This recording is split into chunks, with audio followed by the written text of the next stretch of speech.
the audience has seen everything. They've seen every trick. They've seen every sleight of hand move that every brand has tried to pull. And so the only thing you have left is to be creative.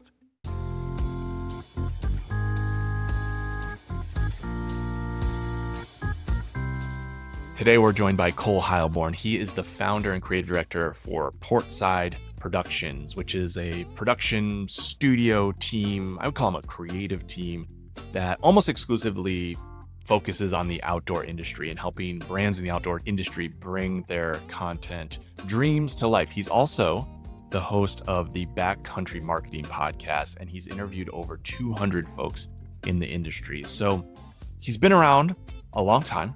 He has seen a lot of things. He's worked with a lot of brands. And in this episode, we talk about what does it take to be successful when it comes to content production, not only for the outdoor industry, but for any brand who's looking to turn on a camera or a set of cameras and tell a story with video and imagery. So we talk about, what budgets should you think about? What are the key things that you need to prepare before you engage a team to bring something to life? A lot of useful and actionable tips based on years and years of experience from Cole.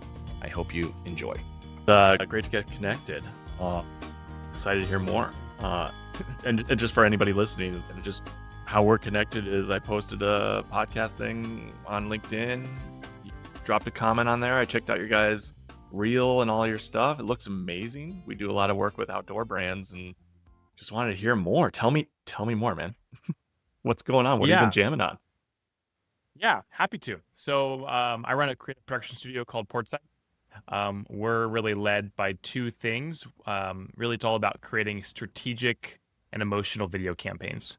So we work with brands kind of in the outdoor, active, lifestyle industry, and that's what we do. We get to collaborate with folks and figure out how to create campaigns, how to tell stories, how to create emotionally driven content, and how to help brands reach their customer, connect with their customer, and build a connection really with their audience. Customer's a bad word. With their audience, with their guests, so to speak. Yeah. How did you get into that? I mean, the work looks incredible. And then, are you a director of photography, or is that your background? And then the business grew from there. Or it just looks. You guys are doing awesome stuff. Yeah, so I've been doing this for a while. I picked up a camera somewhere in high school and just started shooting mountain bike videos with friends up on the trails near where I live in Bellingham, Washington. Yeah. And from there, it was just kind of an obsession ever since. An obsession with making videos, with crafting feeling, with being able to impart that feeling and share that feeling with people who are watching the videos. That was a really compelling driver for me back in the day, and that's kind of been a through line as the business has grown. I've been running Portside for 10 years now this summer. But when we started, I was doing everything. I was the one-man band running around. I was making wedding videos and shooting real estate and finding odd jobs on Craigslist just to try and, pay the bills. Yeah. And then over time, we slowly grew, and we've just been kind of piecing it together over the last 10 years. It's been a very bumpy process. It has not been a smooth, linear journey. But yeah, I still think we have a lot to learn. We've got a lot to grow and a lot of ways that we can improve. And so we're still very much in that. We just went through a massive rebrand ourselves in the last 3 months. Oh my God, those are so hard. It is so hard to brand yourself. It's so easy to do it for other people. I've been meaning to tweak our logo. I don't know if you've looked at our logo, but Verizon rebranded and has the exact same V and colors that we have. And it has been, nobody really cares, and all things relative. We're a small agency compared to Verizon, but it is killing me. When I see people walking down the street, this just happened yesterday, somebody walking with a Verizon bag, I'm like, It's quite difficult. Yeah. You can't, as the saying goes, you can't read the label of the bottle if you're inside the bottle. And then it feels wrong to outsource your own branding, but sometimes it's I feel like we might need to, because we can't do it for ourselves, because we're overly passionate about what our own brand should be. And then it should come from inside, but we can't agree. 100%. Yeah, you need someone to help you extract that. So I've worked with people to help me figure that out. That's cool. Yeah, I think that's the only way to do it. Unless if you have unless if you're really talented and you can put aside all of your own attachment to your business and look at it from another perspective. I don't know how you could do it You without mean outside you're a help. psychopath? I think, yeah, something Completely like that. detach yourself from your own business? Oh man, I have friends that kind of very, and multiple people who I've met in just like the production area where it's like my close friends were into like rollerblading back in the day, doing tricks and stuff, and it started like we got to create skate videos, and then it's just like, well, we should make these skate videos better. Let's get a better camera. Oh, I should learn how to shoot. And not is that it sounds like that's similar to what you had going on with mountain biking back in the day. Very much so. Yeah, it was like, how can we get better? How can we improve?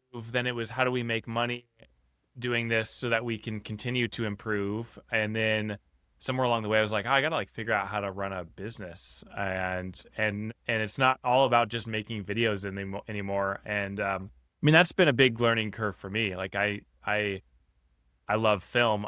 Didn't set out to run a business, but I've had to kind of figure it out, and I've made a lot of mistakes, and I'm sure there's a lot more to come. Um, but yeah, I mean, at the end of the day, like what's driven us from the beginning is like just making stuff. And Yeah. now the goal is like, well, how do you make stuff that's actually effective and strategic for clients? Like, how do you make something that is of value? And that gets really complicated because there's no one size fits all answer. It's no longer just as simple as heading out into the woods with a camera. Sometimes it is, but there's a lot more intentionality, a lot more strategy that goes into the Yeah. work these days than Yeah. it What are used to so do. oh, man, tell me about that. So maybe we can get into your process. Let's say we're gonna jam on a client together. What are some common things or the like do you guys have put a process together to be like, okay, here's how we get to something that's actually gonna be effective? What goes through your head when I say that? Sure. So, I mean, for my first question is like, well, what's effective? Like, what are you trying to do? What's your goal? What are you trying to accomplish? And I usually like to start there. The next What do step clients then, typically say? oh, it's all across the board. Sometimes it's really dialed and they've got it figured out and they know where content fits into their strategy. Other Hmm. times it's a little more elusive. Sometimes it's purely a brand awareness play. Sometimes it's a performance marketing, driven project. Um, Other times it's more product focused. It varies. Yeah. So we do a lot of work because a lot of our work is emotionally driven.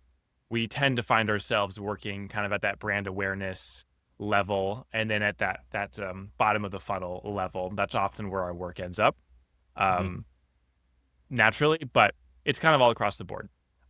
So I mean, once you know what they're after, um, then it's just so we have a process that we walk through. So something I haven't mentioned is we have our own podcast called the Backcountry Marketing Podcast, and we've done 200 plus interviews I know it's with in incredible, man.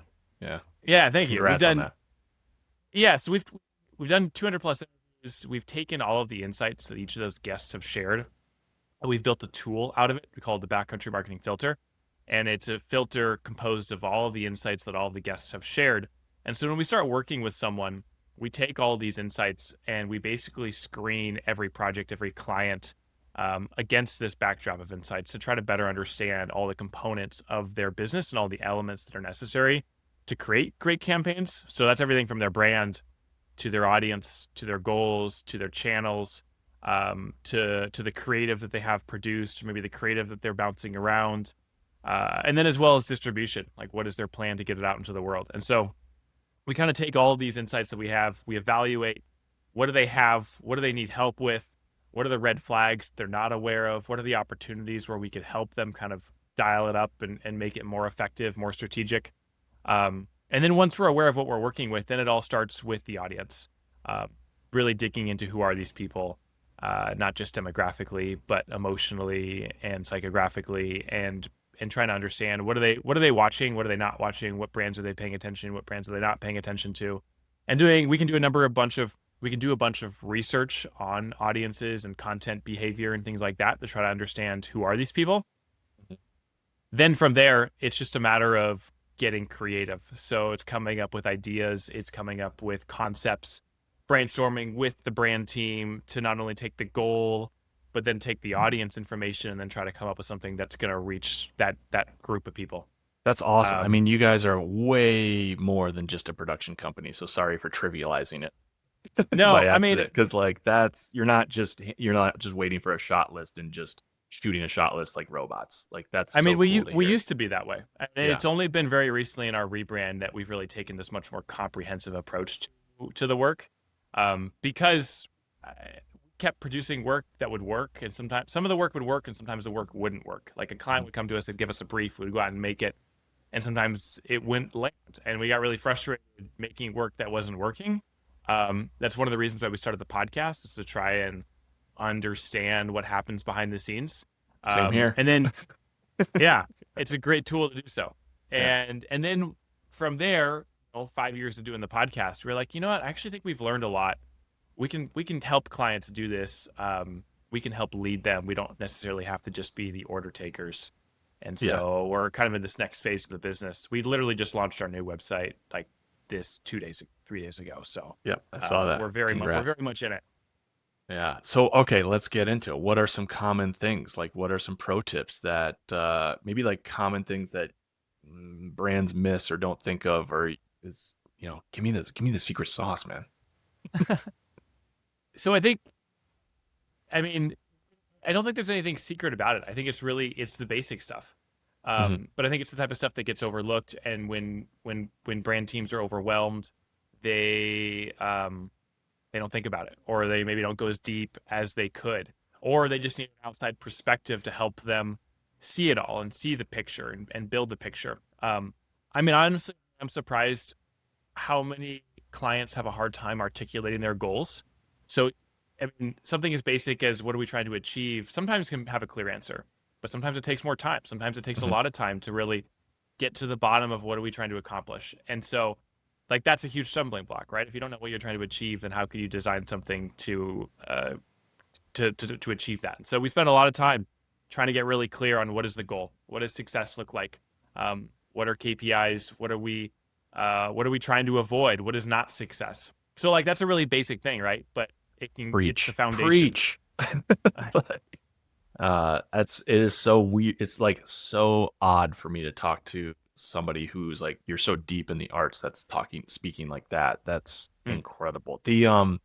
How do you, when you guys get into work that's like brand work, we're doing storytelling, we're trying, maybe I'll throw around the word like create a vibe and make us synonymous with like this feeling or this, maybe even to style or something like that.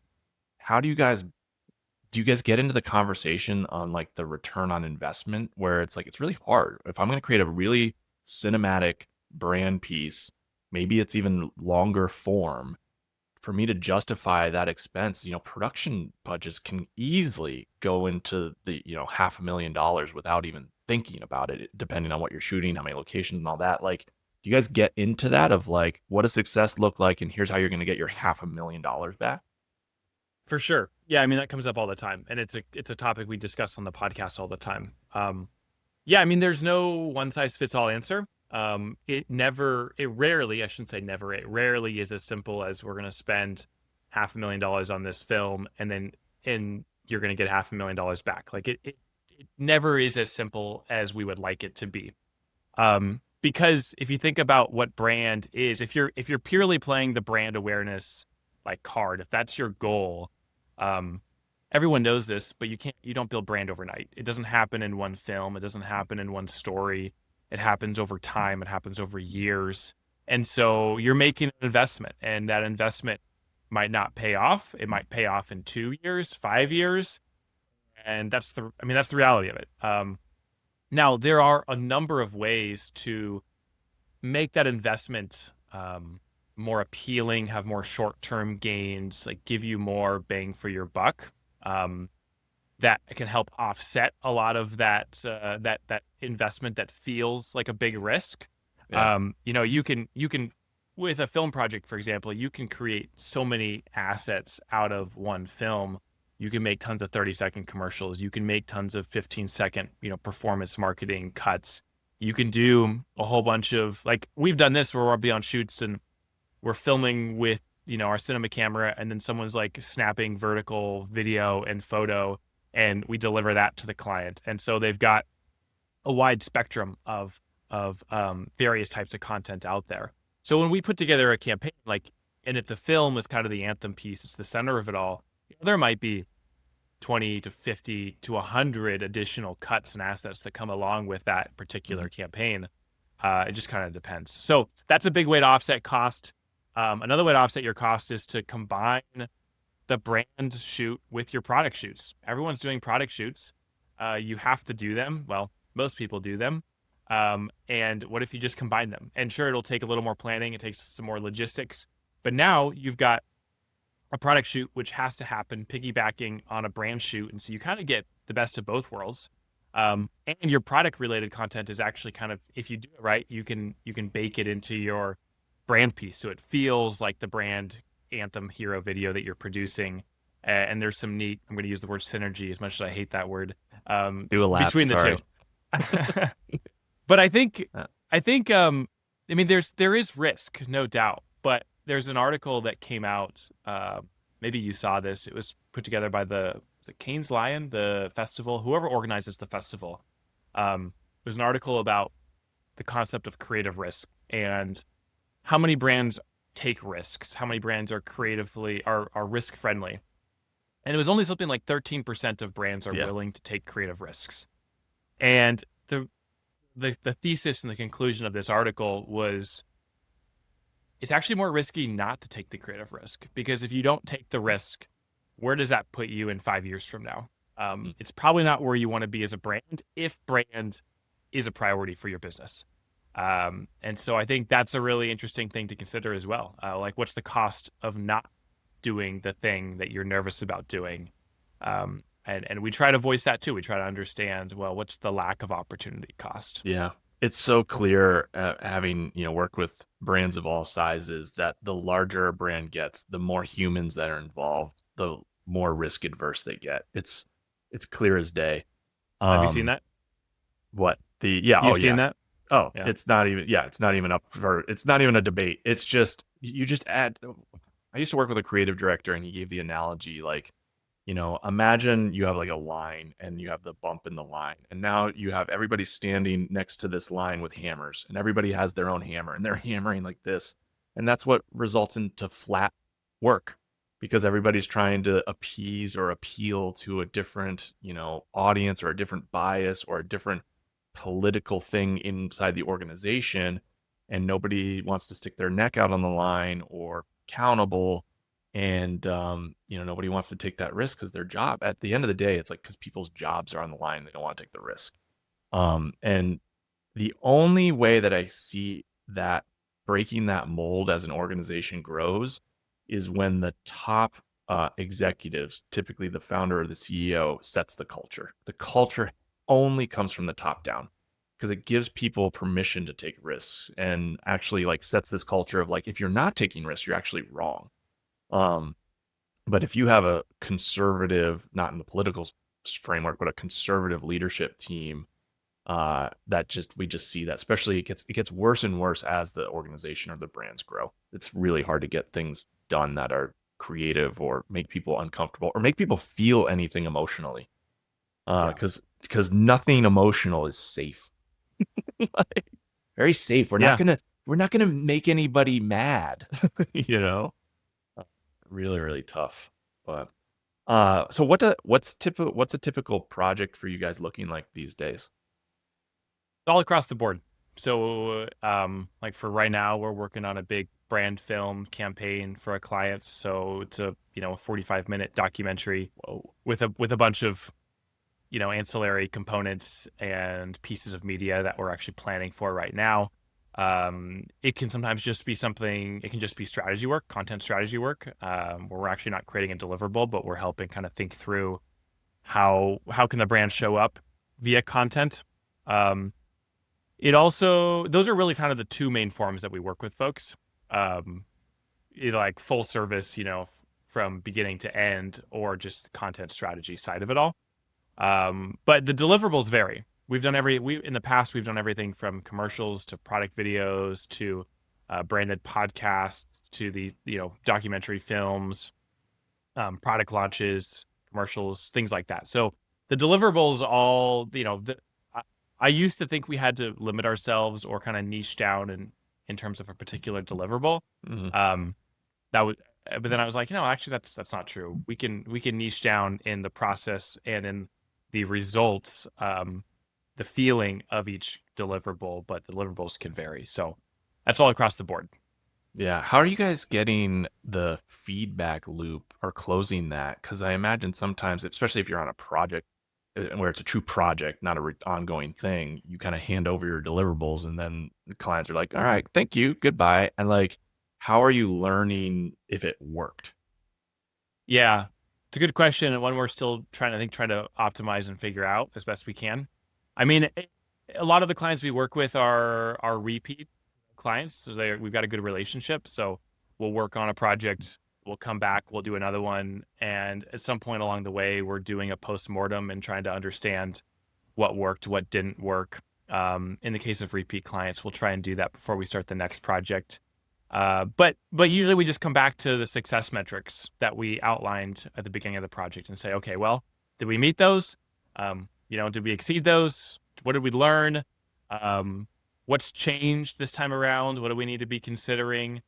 So that's the way we currently do it. I'm sure we could be doing it better.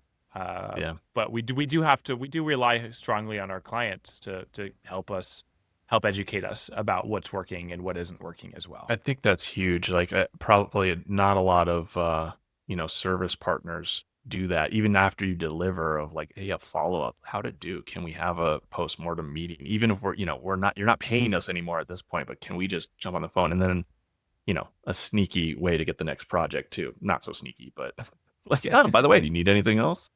Yeah. Yeah. I think it's necessary. What's the typical like size of clients or brands that you guys work with, or is it all over the place too? It's all over the place. So being in the outdoor active world, we work with, the outdoor industry is pretty lean. So we work with a lot of small brands, 5-10 million in revenue. And then we also work with some of the bigger brands in the industry. So it's all across the board. So like the brands that we work with are kind of in that same, I think we it was just a matter of time until our until our orbits cross, Cole, I feel like, because we work with outdoor brands and it's just like all in that same area. What have you guys seen? Have you seen any kind of like silver bullets occur? I know there are no silver bullets, it's brand building, all that, but like, is there anything that sticks out to you, even in all the podcast interviews that you've done, that just happens to be this like common thing that these brands have that helps them, get from that few million, closer to the 100 million? Yeah. Um, I think it's like the basics of business. It's like have a great brand, know who your audience is, and then get creative with how you build a relationship with them. I think that's all. And then I guess table stakes is you have to have a great product. Um, I think that's all, at least in my opinion, that's all that it takes. All that it takes. That's a lot of work. Um, I don't know if I don't think there is a secret. I don't think there's like some shortcut. I think it just takes time. It takes the hard work. I mean, I look at everything from kind of the creative perspective, like how are you showing up and meeting these people and building relationship and building an audience. And I mean, I think one thing that was said on our podcast by Mike Lewis, he's a VP of marketing at Bison Coolers. He's like, the audience has seen everything. They've seen every trick. They've seen every sleight of hand move that every brand has tried to pull. And so the only thing you have left is to be creative. And we've kind of adopted this mindset here at Portside, and you'll see it in some of our copy. It's like the idea that the audience doesn't care. They don't care about what you put out as a brand. Frankly, they don't really care about who you are as a brand, unless if you're like the 1%. Um, and and I think you have to assume that it's presumptuous for your audience to want to hear from you. And so you've got to figure out how to show up in their life and add value and add meaning. And there's so many ways to do that, right? That's entertainment, that's education, that's hosting events, that's making them feel seen. It's running film festivals and having the community like fund and generate films, and then they take those films to the film festivals and screen them, and like it's all community building stuff. It's just how you do it. Like that's the fun part. How you get there is different for every brand. But I think if there's a silver bullet, I don't think there is, but I'd say that's it. It's like Yeah. how do you be creative? Yeah. Yeah. It's funny. I would add on to that. Maybe there's a number two. There's creativity. And I think then like kind of what you were touching on, authenticity. So Sure. like I don't know what happens to people. I'm sure I'm victim of it too. But like, you clock in for work and then this like robot sales marketer brain like starts to take over and you start making emails that just read like marketing fluff jargon. And it's like, what happened? Like, Hmm. and I think we deal with a lot of emails marketing too. And I think email is where I see it the most. It's very, we'll inherit a brand, start running email from them. We'll do the audit on their emails, or, get briefed by the client, or just exactly to your point. Nobody cares about this. You're talking to yourself. This is all inward facing messaging. No one cares. And not only does no one care, no one remembers either. So the anything that's unless you are in that 1% or you're doing something special, anything episodic or any reference back to something that you did in the past in your marketing, in your performance marketing, nobody knows that. Nobody remembers that. Like, or you have to assume nobody remembers that. So you have to give them the last episode kind of thing, an analogy. But yeah, very inward facing. We see a lot of inward facing language and tactics. And like, that's the first thing that we're trying to do is like, hey, speak like a human. And that's where I think you had commented on the post with Peak Design. We've been working with them for years. I would say of all the brands I've worked with or even study, they're just masters of that. And that also comes back from that top down culture thing. So Pete Daring is he's just a very, almost to a fault, genuine and authentic guy. And so are his number one and number twos and that lead marketing. And they've never wavered from that. So they're not trying to be anybody that they're not. So there is no filter. And that just bleeds through with everything. The challenge they're facing and brands like them face now is as you grow and get bigger, how do you hold on to that? Because it's very difficult. Like to put specifically, like we see, Adam over there at Peak, he for a long time wrote all of their copy. He is the voice of the brand, his personality, his tone, his dryness, his sarcasm. So now as you grow and you have now a million and one things on your plate to write and to do and to produce and to create, you have to make clones of Adam. How do you do that? That's really, really hard without losing the soul and the creativity of the business. So that's where I go back to, like, as we see these businesses grow, the creativity starts to go down because you just have these layers and it can no longer come from that one spark or person or small group of people. It has to just almost be franchised like McDonald's. Really, really Yeah. tough. But at the same time, the bigger brands have more money. That means they have more possibilities. That means if they play their cards right and protect the brand, but make like smart investments into creative, like they can do things that small brands can't do. So it's for sure a trade-off. Yeah, that's totally true. So in a past life, I used to work for Omnicom, working with like Fortune 500s, and which I don't anymore, for the most part. And it's by design, because there's all the politics and all that go with working with a super large brand. But man, sometimes I miss having the huge budgets because you could Yeah. do lit. But also, it's often difficult from a creative standpoint where you have this blank slate and blank check, and you're like, oh, you can do anything. Well, and it's like, well, that's really hard. And then how deep do you want to dig your own grave in terms of like getting the thing done? You know what I mean? Like, uh, you come up with some crazy, complex, world-changing idea. That's the fun part. Doing it, executing it, sometimes is the tricky part. Yeah, for sure. For sure. Yeah. Any super fun projects that you guys have worked on that come to mind that like, hey, this one was a blast to do? Yeah, for sure. I mean, speaking of like maintaining authenticity as a brand grows, we worked with SRAM a couple years ago to help them produce a podcast. And the goal of it was we need to humanize the brand. We need to humanize the voices, the athletes, the ambassadors, and bring a little more personality to it all. So that was a cool project we got to do. Um, we've worked with What did athletic what did you brewing guys companies, do to do all that for producing a podcast? everything from like why from the concept of why does this show need to exist to writing titles and show notes and sharing content with all of the social teams at SRAM for them to publish. So we took everything. It's like we did all the brand work for the show. We did all the asset design for the show. We did set design. We built a physical set. We built tech kits for guests to be shipped around the world. We did all of the post production on it all, and then all of the distribution up until posting. So So what was the so going even deeper, like what was the reason for them to have the podcast? What were they doing? I mean, it was to build humanity and levity around the brand and really anchor it in people. And as a company like SRAM has access to so many incredible individuals, so many awesome athletes, and they wanted to give voice to those people. And so the show was hosted by their VP of marketing. Um, and the goal was to interview people, share their stories, share how they're making change in the world, either on the bike or off the bike. But really it was to the point you're speaking about earlier, like as the company grows, how do we maintain kind of our soul and our personality and our humanity? And one of the ways to do that is through a podcast. Literally put people on behalf of the brand on the mic and in front of a camera and let them talk.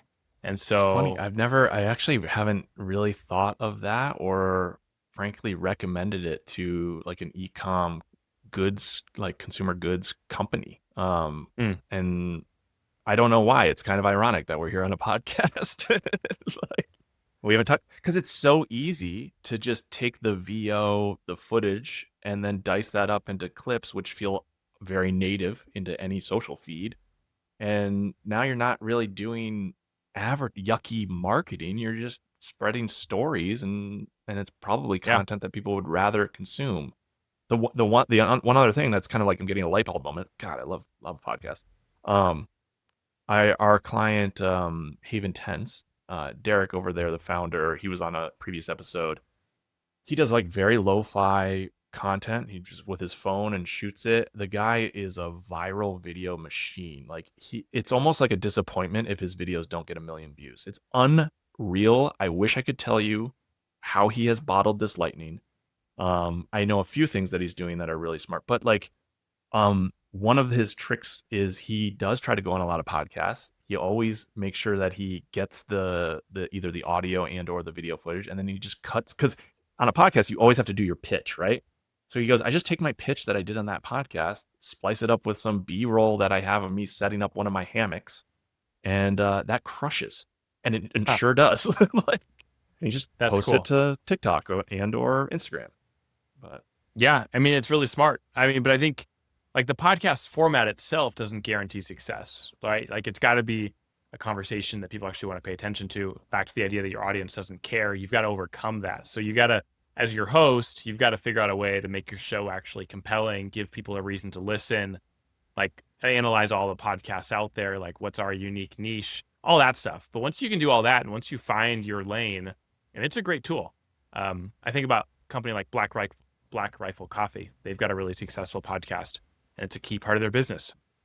Meat Eater they're a media company, but they've got a podcast. Um, yeah, it's a very valuable tool for sure.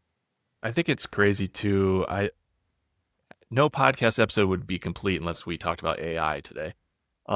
Where it's like it it's gonna be like it's one of the last frontiers of what you're getting actual real authentic content, because it just every day, every hour that passes, it's just AI. What do they call it? AI slop. Like just AI generated stuff in my feed. I don't even know what's real anymore and not. And it's like, okay, well, if everything's AI generated from every article I read to, every image, it's like at least we can create some new stuff based on actual human experience.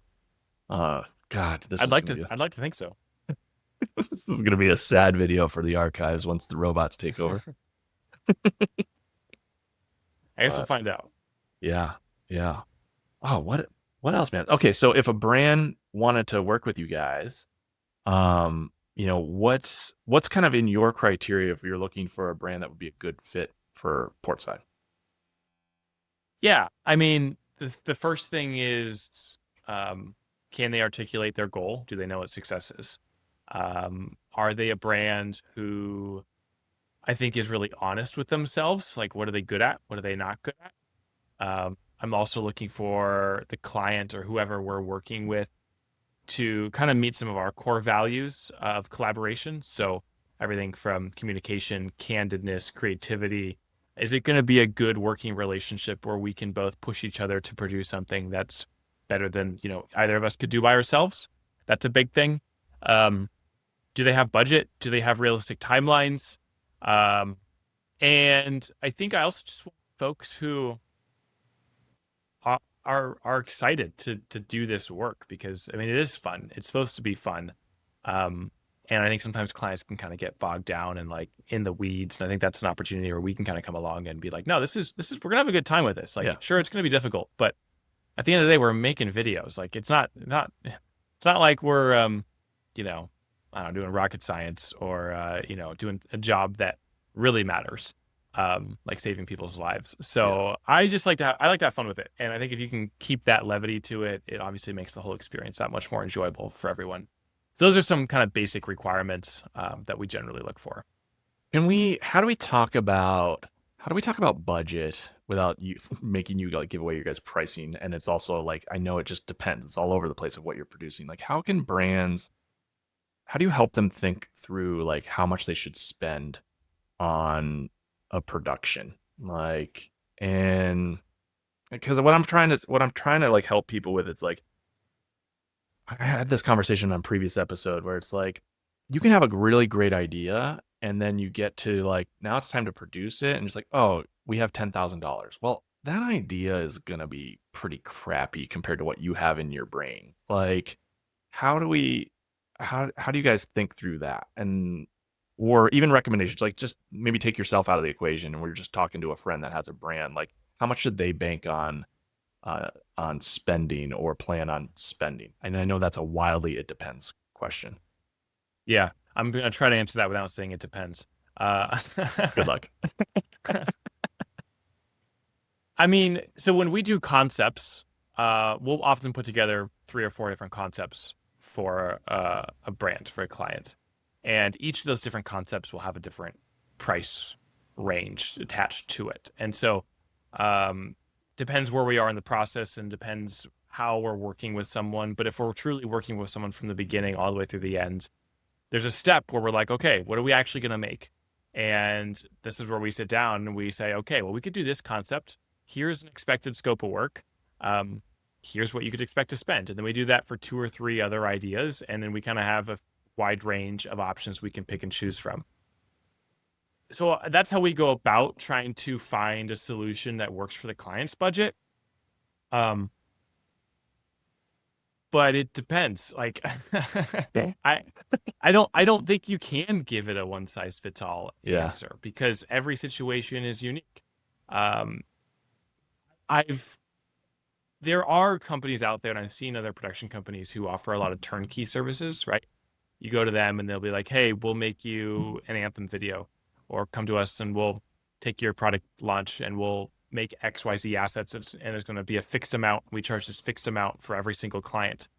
And maybe you could push back on this, but I don't really like that model. I don't think it serves the client very well, because you're trying to fit the client into a particular set of parameters. And there is a time and place for retainer content, and I think that can work really well. But for those types of bigger lift projects, there's a lot of nuance, there's a lot of variables. And I don't think I think people like at that level, people are looking for a custom solution. They're not looking for, come to us and we're going to fit you into this box and we'll spit you out the back door. Um, And back to but our points earlier, it's like, if you want to pierce through the noise, you don't want an off the shelf either. Like, that's just going to put you in a sea of sameness with all your competitors or other or brands that are competing for attention online, So you're just going to look For the sure. same. Yeah. Yeah, but if that's the only thing you can afford and that's the only thing that you can do, then like go for it. Like don't let that stop you. You're probably just an agency or a production studio probably isn't going to be the person you work with. There's a lot of other resources out there that you can use. And a lot of brands get creative with how they come up with stuff and how they produce stuff. I think what's more important isn't what you're spending, it's the creative. It's like, what's the idea? What's going into this? Spend more time spend more time and money on the creative and the strategy than you do on the execution. Like that's an easy rule of thumb to live by as you're spending. If you produce a film, like spend just as much as you spend on the film as you do on marketing the film. Don't just forget to market your film because then it's gonna flop. Um, like there are some rules. I Like some remember a quick like war story. I remember we in a past life had another agency. You know, we had this like big campaign that we worked on for like 6 months. Tons of different touch points, creative. It was very very cool. We had talked to the client and had them earmark a set of budget to actually promote it, to do the ads and all that. Well, we got to the point where we were done with the production, it was all ready to launch, and the client was like, "Oh, I didn't save that money. We have no budget. We literally couldn't run it. It was 6 months of work, and they had no days. money to actually put behind it. I learned that I will never forget that lesson. So now I'm very very loud about that. Like if we're ever doing that, like, okay, make sure you got that budget set up aside like every week. Just don't touch that. Don't touch that. Like, Yeah, well, for sure. But content can be cheap too, like to your point about your clients who just produces his own videos and they go viral. Like it doesn't have to be complicated. It just has to be creative. And to your point also, it has to be authentic. Um, I there's think just I a talked about hundred this on ways to a do that. recent episode. I think that there's this sweet spot, and we do this a lot with like Peak Design and other brands, where it's like sometimes if you don't have enough budget to put towards the production and you try to make something like very cinematic or very cool, it actually is worse.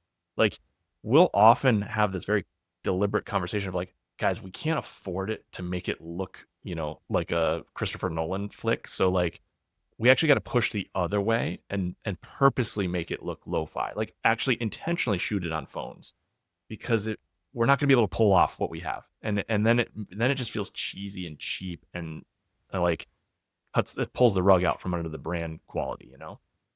Yeah. Do you guys No, ever but that get into that? a little bit. Yeah. Yeah. I mean, I think that can be a great strategy. Like how do we lean into the DIY-ness of what we're producing? There's a great, I don't know, maybe you've seen this. There's a great what do you call it? Web series called 110 100 that Wistia put out maybe 5 or 8 years ago. The whole concept was what happens if you gave a production company the same brief, but $1,000, $10,000, and $100,000? How does that money get spent, and what does that actually do? And I mean, you can see the differences, but I think you also have to ask, well, is there any benefit if you're purely spending on production? Now, I'm not advocating that you don't spend money on the strategy and the creative and the distribution, but production itself, that's yeah. I mean, there's a lot of ways to approach it. It doesn't have to be the biggest and the coolest and the sexiest thing. What It just happened with the yeah. Wistia thing? What was the end? Should we spoiler Oh, alert? I mean, it's been 8 years. uh, I think we can spoil it. I don't. There was, I mean, the conclusion was to each their own. It's like, what do Okay. you analyze it, you figure out what you think. I think the experiment in itself wasn't entirely, I don't want to say accurate, but I didn't like how they ran it Yeah. entirely because all they did was spend money on production. They didn't spend.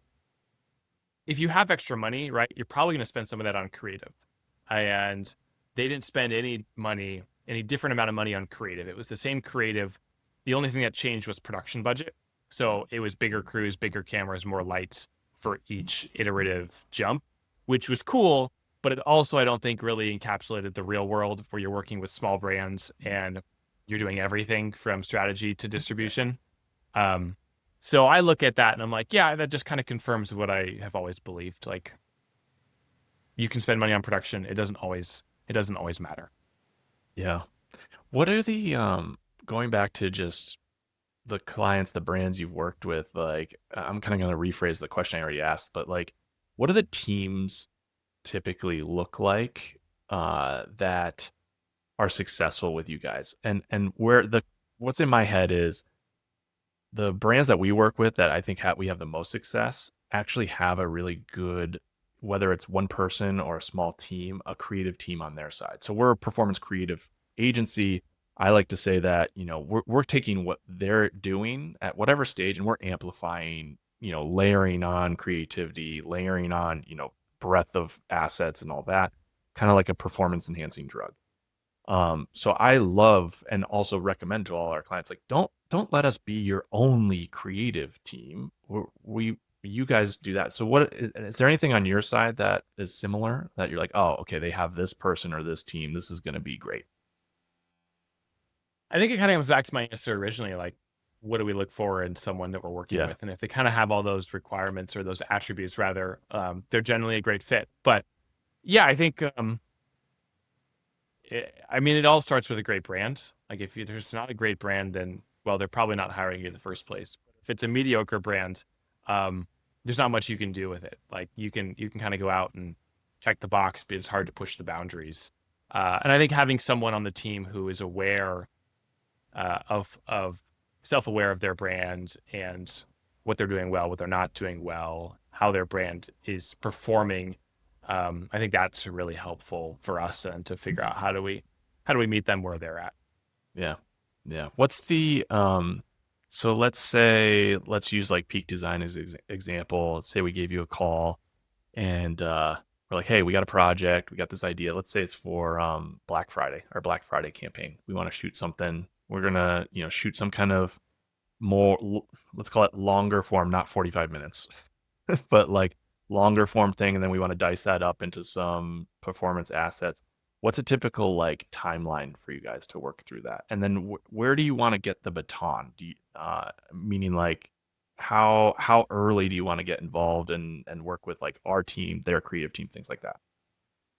Earlier the better. I mean, the earlier we're brought in, the more helpful we can be, the more we can be strategizing from the beginning. I mean, in terms of timeline, it's all over the board. I mean, you know, 1 to 3 months is that seems very doable. Some of our projects, they take 6 to 12 months for big stuff. It kind of varies. We have done a lot of stuff where it's a lot quicker. It's like a 2 week turnaround or a 1 week turnaround. If it's that sort of a situation and they need it quick, like, we can move fast. But if we're doing a lot of the strategy work and the creative work, like, that generally takes time. Production and post can move relatively quickly, but oftentimes that strategy and creative, if it isn't figured out, that can take a little bit of time to kind of sort through and develop. Do you guys what's the range? I guess what's your bottom range in terms of like complexity of productions to top range? You already said that you're shooting like a 45-minute film, so I'm consider that probably top range crew, all that. Do you guys get like super scrappy where it's like camera and sound, or like is it? Oh yeah, Can you? Yeah. the outdoor industry is scrappy. So I think we try to punch above our weight class. And if you looked at our crews, you'd be like, wow, there's a lot of people wearing a lot of hats. We are typically not running around with 50 people on set. I mean, I think the biggest set we've probably had is cumulatively of everyone working on a film, probably 20 people. Wow. Okay, I Um, love that. but we generally operate pretty lean.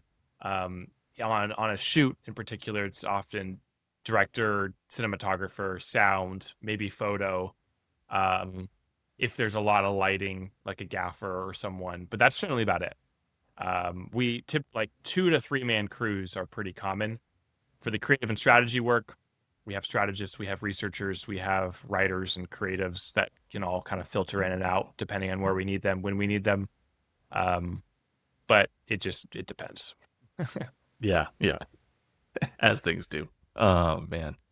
Oh, that's cool. That's cool. Anything else that we should know? I want to be respectful of your time, Cole. Or any questions for me, I guess. What's your goal with the podcast? Oh, I really set out to try to answer that question of how do brands go from a few $1 million in revenue a year to over $100 million of revenue a year. There's a lot of milestones that we're aware of and changes in businesses that seem to be common among the way. But at the same time, there's it seems to be infinite ways to do it, whether you're really pushing on retail or wholesale expansion, or you're doing it direct to consumer, or you're doing it through subscription, or you're doing it through being super creative. So just trying to do exactly what I guess you're doing on your side of talk to as many people as we can, and try to write a playbook if we can, which we know we won't be able to because the playbook will change on the daily, especially with AI. And I'll be remiss if I didn't mention AI. It's changing everything. So, some for the good, some scary, some completely unknown. So we're just trying to stay up on it and kind of create the resource that I wish I had when I was running a startup myself of like, what's the playbook? What do we need to do? And I think that what we're finding and what we know from our experience of being in business, there is a very fundamental playbook that you can put into play to just get you to a certain level. And then once you get there, now you're starting to deal with the problems that aren't Googleable. Like you can't Google this. Like you need to come up with your own answer. Yeah. So that's the just the endless curiosity, then trying to answer the unanswerable question. Sure. Yeah, I respect that. Right on. Yeah. Yeah. And then networking. Love having chats like this. Sometimes it's fun just drinking, sitting here and pouring ourselves a cup of Kool-Aid, two guys in the same space, and I'm like, preach. Like you were cut from the same cloth, my friend. I'm like, all the stuff that you said, I'm like, yes. It's probably not healthy though. You gotta jump outside your boundaries and talk to people who don't think like you. I know. At least I'd have to do that for myself. 100%. Yeah, it can get a little incestual, I think. Yeah. So I'm looking forward to. My plan is to talk to a bunch of tech partners too. I'd love to, because they have a much different look at the world, whether it's AI, whether it's martech, or just advertising tech and all that. I think that they bring a very different and interesting, way more measurable perspective to stuff. So anybody that is thinking about how do you help brands go to the next level, I'm very interested in talking to. So, but let me know if you know anybody that I should chat with. I would love to. Sounds good. Yeah. But Cole, thanks for jumping on, man. Yeah, it's good to chat, good to connect. Thanks for having me. So one more time, if anybody wants to get in contact with you or the company, where should they go? Yeah, you can find us at portsidepro.com, or you can find me in Bellingham, Washington, probably riding my bike on some bike trails. I would love to chat. Love it. Good to see you, man. Okay, bye, CJ.